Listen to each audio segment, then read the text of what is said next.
लो जी, ये देखो हम पहुंच गए हैं पंजाब। और पंजाब की जिस जगह पे हैं इसको बोलते हैं पाकिस्तान बॉर्डर।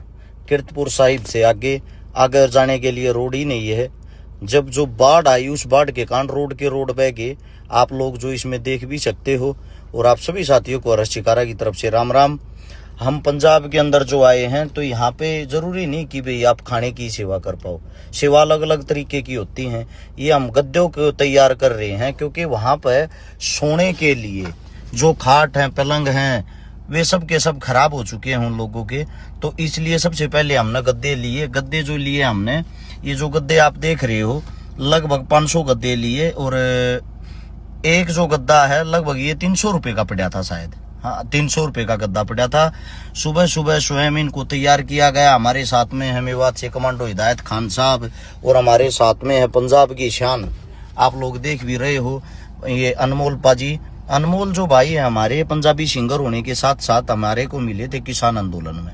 और किसान आंदोलन में जब से मिले थे तब से लेकर आज तक अनमोल पाजी हर जगह जहां भी हरियाणा पंजाब के अंदर कोई भी आंदोलन हो उसमें सबसे आगे रहते मेरे भाई। मैं मेरे भाई को सैल्यूट करता हूं।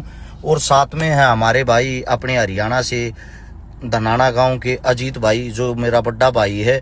और ये कुलदीप भाई मदन एडी से आप लोग देख भी सकते हो। यस मेरा भाई है। यस कटारिया गुरुग्राम से हितेश जाखड़। हम सब जो पंजाब के अंदर गए अपनी संपूर्ण टीम, अपनी 5-6 गाड़ियां जिनके अंदर सामान है जरूरत का। और साथ में जो हमारी पर्सनल गाड़ियां हैं वो गद्दों के साथ साथ हमने लिया। एक तो कंबल लिए, कंबल से अलग हमने लिए तरपाल वो लिए जो काफी स्ट्रोंग है, काफी मजबूत हैं। तरपाल 500 प्लस थे शायद। तरपाल जो है एक तरपाल की कीमत थी 600 रुपये। और ये जो इसके साथ साथ में हम आप लोगों को बता रहे हैं कंबल भी 500 प्लस थे। यानी कि एक पैकेज बना रखा था तीनों चीजों में से एक एक चीज, यानी कि तीनों चीजों की एक एक चीज उन सबको दी जाए। यानी कि अच्छी चीज पहुंचे, जिस भी घर में पहुंचे चीज के अंदर क्वालिटी होनी चाहिए उनके काम आ सके। खाली फॉर्मेलिटी नहीं कि आप लोगों ने फोटो खिंचवा ली और फोटो खिंचवा कर आप लोग अपने घर चले गए, इस टाइप का कुछ नहीं होना चाहिए। ये तरपाल मेरे हाथ में जो देखल लग रहे ये वाटर प्रूफ होता है। और इसको आप अगर अपनी छत के ऊपर लगा दोगे तो इसकी गारंटी भी थी, मुझे पता नहीं कै साल की थी, तो आपके जो घर हैं उसके अंदर पानी नहीं आएगा। और साथ में जो कंबल है, ये कंबल भी आप देख रहे हो, कंबल भी 300 रुपये का एक पड़ा था, 500 पीस इनके थे। सबसे बड़ी रात की जो बात है वो ये थी, वहां जाने के बाद जो हमने सीखा, जो पंजाबी भाई हैं हमारे जहां से भी हम सामान ले रहे थे वो हमारे को सामान भी सस्ते से सस्ता दे रहे थे। इसी कारण की पाजी आप सेवा के अंदर जा रहे हो और आप लोगों से हम पैसे कमाएंगे, ऐसा हमारा धर्म नहीं कहता। ये आप लोग देख रहे हो। साथ साथ हम ये जो जहां भी बांट रहे हैं, अब आप सोचोगे यहाँ पे पानी तो है ही नहीं पाजी। जहां जो एरिया ड्राई था, सूखा था, वहां आदमियों को एकत्रित कर लेते थे, इकट्ठा कर लेते थे ताकि उनको परेशानी ना हो, उनका सामान खराब ना हो, उनको वहीं मुहैया कराते थे। अब पानी के अंदर जाकर हम वहां मुहैया कराते, हो सकता है सामान ज्यादा से ज्यादा खराब हो जाता। सबसे पहले तो जो भी भाई मेरा हरियाणा से जाता वो हालात देखो, ये पशुओं को लेके भी कैसे घूम रहे हैं, क्योंकि इनके पास पशुओं को बांधने के लिए सूखी कई जगह ही नहीं है। और इनके जो पैर हैं वे घूम घूम के इस पानी के अंदर कट चुके हैं। इसलिए आप सभी से इतना ही कहना चाहूंगा, जो सेवा करने के लिए आए या खाने की चीजों की बहुत सारी मात्रा में इनके पास खाने की चीजें उपलब्ध हो चुकी हैं। जगह जगह लंगर भी लगे हुए हैं।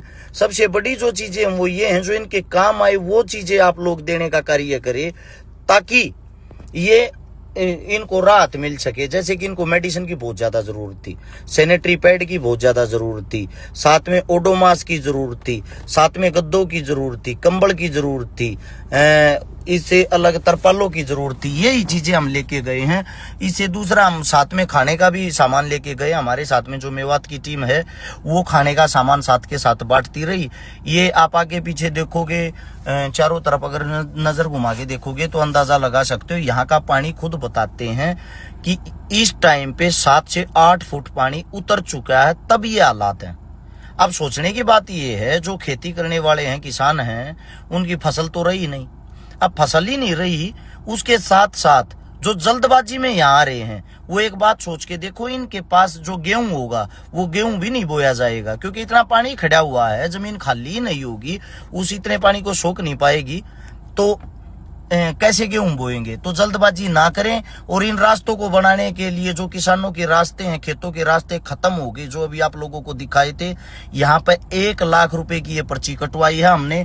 ये इसीलिए कटवाई है ताकि 1 लाख रुपए का डीजल जो किसान भाई यहाँ सेवा देंगे उन रास्तों को बनाने के लिए, दोबारा से किसानी को जिंदा करने के लिए, उनके काम ये डीजल आ सके। जैसा भी हमारे से होता मानवता के नाते करने की कोशिश करते हैं। और फिर इसके बाद थक गए थे, थकने के बाद यहाँ पर लंगर में आए, रोड के ऊपर लंगर लगा रखा था, स्वयं खाना बनाया और इसके बाद हम सब ने मिलके यहाँ पे खाना खाया। ये हमारी पूरी टीम आप लोग देख सकते हो।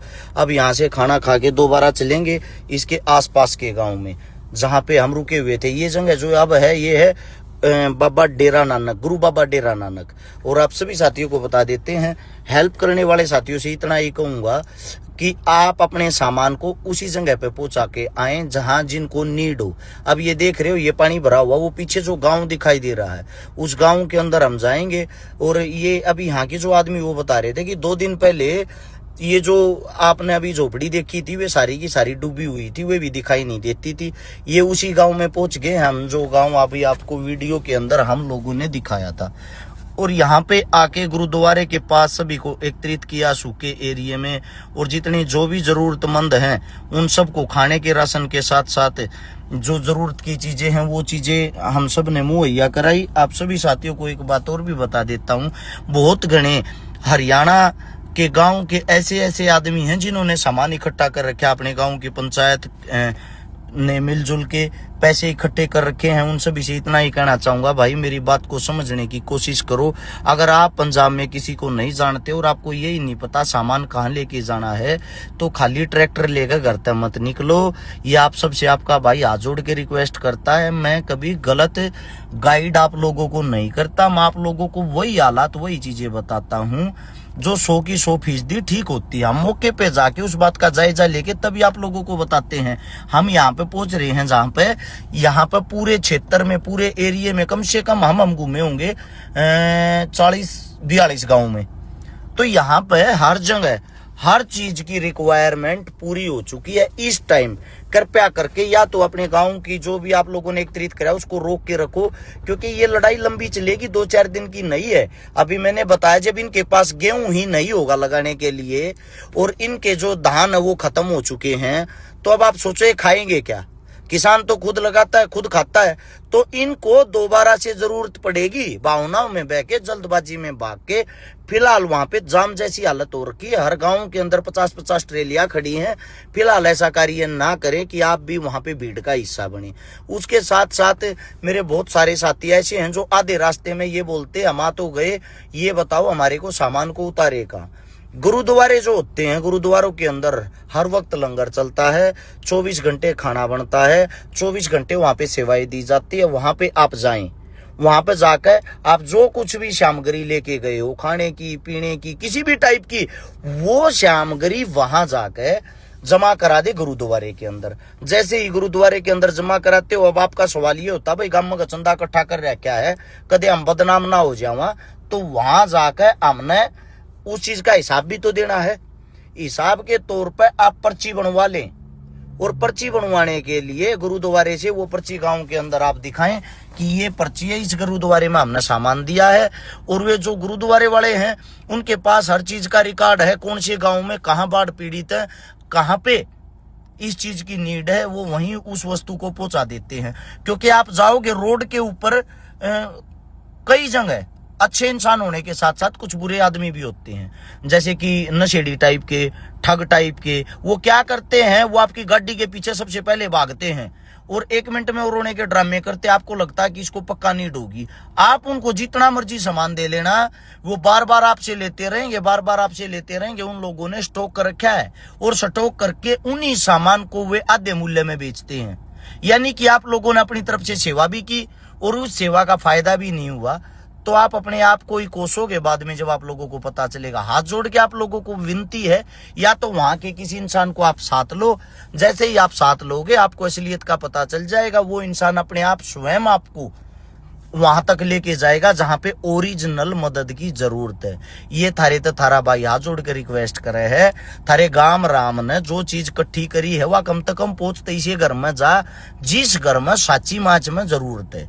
ये मैं प्राउड फील करता हूं भाई मेवात के ऊपर। भले ही आप मेरे को गाली देते रहो, मेरे को कोई फर्क नहीं पड़ता, क्योंकि हरियाणा को मेवात वहां पे बढ़ चढ़ के प्रेजेंट कर रहा था।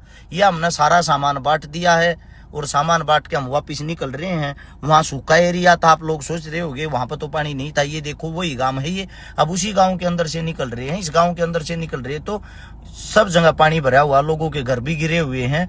और साथ साथ आप चारों तरफ से नजर मारना, ये फसल देखो, फसल तरण लाग रही है।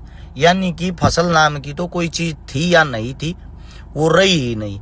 इसीलिए आप सभी को एक बात और भी बता देता हूं, हम आज वीडियो भी डाल देंगे। जिन भाइयों ने मना करते हुए भी हमारा सहयोग किया, उन भाइयों का मैं धन्यवाद करता हूं। साथ में उन भाइयों के नाम और कितने रुपए का हमने क्या क्या बांटा सब दिखाएंगे। ये खाई हमने पंजाब में मेहनत करने के बाद आखिरी रोटी आज की। आप सभी को राम राम, बने रहो, अपने भाई पे विश्वास करते रहो, मिलजुल कर अच्छी मदद